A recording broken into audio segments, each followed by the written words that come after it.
part two, the adventure itself. The hiking we've talked about, miking things up, and we'll talk about the ploughman's lunch a bit later on as well.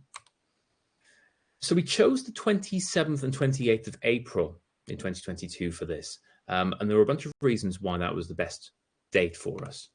We needed something that was a weekday. We didn't want to have tourists there on the weekend or families. We were also at work as well. It might sound like we had a lot of fun, and we did, but we were working during the week. And so we wanted to go and do that as part of work and actually get some rest afterwards. Tourists is a consideration. If we had gone during a period where lots of tourists were there, especially in the summer, we may have found that we could hear tourists across all of our recordings, especially if they have to get there, if we're looking at increased road traffic and things. We wanted to capture spring birds. So, of course, it necessitates going there during the spring, but there's also the consideration of the time of day as well and when bird song cycles are actually going to be there for us to record. Looking at holidays, so public holidays, bank holidays, when the schools are off on break as well, that's really important. If we'd waited for a school break by mistake and then 30 school children are swarming through the forest where we're recording, those takes are going to be unusable for when they're there. And there's also light and dark cycles as well. You can see here this this graph from time and date. That's today's date there, the 11th of June. And you can see there's actually no night today at New Forest. There's technically no night. There's astronomical twilight, there's nautical twilight, but there is no darkest night. And so going a bit earlier in the year, in April, meant that we could capture lots of things during the day because we had lots of sunlight to work with to navigate. And then at night, we could set up recorders at about 6 p.m. and they could record all the way through the night to capture that nighttime ambience as well. Looking at the time and date here, this is the school holidays. So we've got the spring and Easter holidays to consider. If we'd gone during those, we could have ruined our takes. The half-term dates are more holidays for the schools. These differ across England, Scotland, Wales, and Northern Ireland, so that's to consider. And then there are public holidays as well. So these all just pile on top of each other and give you lots of dates that aren't going to work.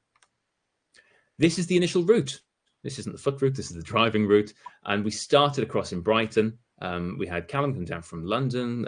Ben, Pablo, and I were all in Brighton or Hove. And so we met at Brighton Station with all of our gear, piled into my car, and I drove us across to New Forest. It says about 2 hours here. It was actually a lot longer than this, and we'll go into that a bit later on. Now, when we got there, we were greeted with scenes like this. Some of the first locations were fantastic, but we didn't necessarily know where exactly to start. We'd already looked at the routes. Again, we'd looked in the maps and started to do some research. But the difficulty is when you come across a good location, you're not sure if the next location you find is going to be even better.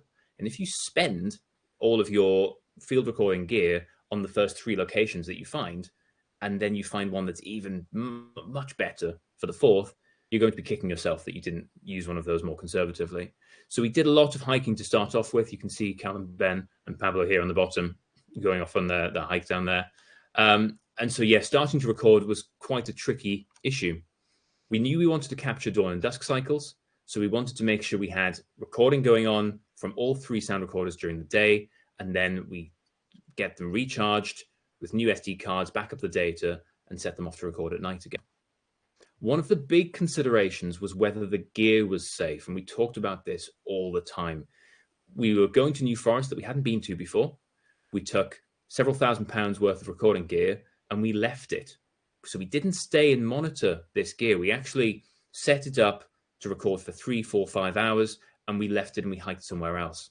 And the only reassurance that we had was that it was kind of in the middle of nowhere. So no one would actually find the gear. And if they did, they wouldn't be the type that would steal it. That's what we were hoping anyway. We tried to camouflage things. So we tried to put some leaves around things, and we tried to use certain colored dry bags to help make it not stand out so much. But again, you can't be too sure. I'll just say it now. We didn't lose anything, thankfully, but it was on our minds the whole time.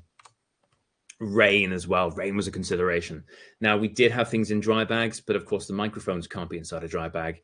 So we were aware that if we had torrential rain, we're soaking the mics. Is that going to be good for them? Probably not. So that was also a consideration as we were going around the forest. Here are some shots as well. So we've got on the left-hand side, just one of the types of trails that we came across. And interestingly, we've got this tree cover above there. So we started finding locations about this where we thought, well, this seems really interesting. Are we going to capture something which gives a sense of height? We weren't necessarily doing those types of recordings, but can we get the feeling that we're under cover or surrounded by foliage? So that was interesting. Pablo on the top right there, sorting out the levels in one of the dry bags and just monitoring before we set to record. And the ploughman's lunch there, which I said I'd mentioned on the bottom right. This was one of our lunches. It was invented by the cheese manufacturers in the 1970s. It sounds like an ancient lunch, but actually it's a marketing ploy to sell more cheese, but it was delicious. So here is a diagram of the overall recording on the trip. We started in a place called Fritton, and the second day was in Matley Wood. And you can see here on the far left-hand side, not sure if you can see my cursor, but we've got setting off from Brighton all the way across to New Forest. And some of this travel is on foot, starting to go around New Forest and look for good locations. Once we found a location we were happy with and we thought we'd commit a sound recorder to, that's location 1. And we set that to record for a few hours. We did some more hiking, found locations 2 and 3. Once we'd set everything up, there was nothing we could do. We could, of course, take notes and do some more research, but we thought at that point, it's a good time to go for lunch. And so went for lunch, left those recording, got to take a break, and then we started to hike back round and collect recorders 1, 2, and 3. When we collected 1, we then set that up as recording 4. And so this was starting to get towards the early evening where we wanted to get the nighttime takes that would go all the way through the night. So recorders 4 and 5 are essentially the full night recordings. We didn't do a 6 then because I think it was a battery issue.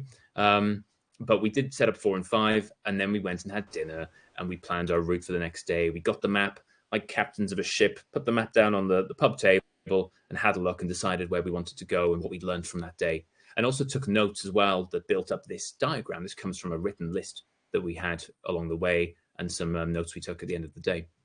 We got up very early. I don't recall when, Pablo, but I think it was Pablo and I drew the short straws and said, we'll get up early and we'll go and collect the first bit of kit.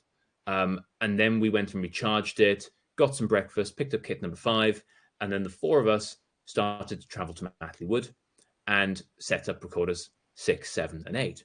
And so 6, 7, and 8 is a bit like 1, 2, 3, but in different locations and with different mic configurations as well. We kept swapping the recorders and the mics just to experiment.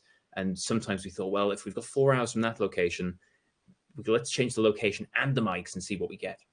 Once we'd set up number 8, went for lunch, did some hiking to collect 6, 7, 8, and did some more travel and maybe had a celebration at the end. Interestingly, my iPhone, I was looking through the health data on the health app when preparing this slide, and I had a look at the pedometer and the step count. And you can see here a few steps around the station, getting into the car, seeing everyone. And then the majority of that travel towards the end there is on foot, hiking around locations. It dips down and goes down for lunch. And then 4 and 5, we're looking for locations again. There's a gap here where we've had the break.